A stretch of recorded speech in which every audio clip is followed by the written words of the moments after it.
How to import your wallet into Trust Wallet. Hey everybody, welcome back to our channel. In this video we're going to learn how we can import our wallet into Trust Wallet, so make sure to watch the video till the end.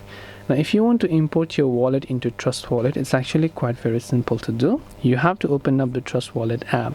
Now importing basically means whether you have a secret recovery phrase or maybe you want to restore it from your Google account. So if you're on the wallet tab and then you're trying to add your existing wallet by importing them, you can either import them from your Google Drive backup by giving permission with your Google account and selecting one of the wallet that you had previously backed them, and it will get imported. Secondly, if you use, let's say, Swift backup, you'll also be able to find it within the Swift backup tab and just select the appropriate wallet and you'll be able to restore them to the Trust Wallet app. So I hope that this video helped you as to how you can import your wallet and Trust Wallet.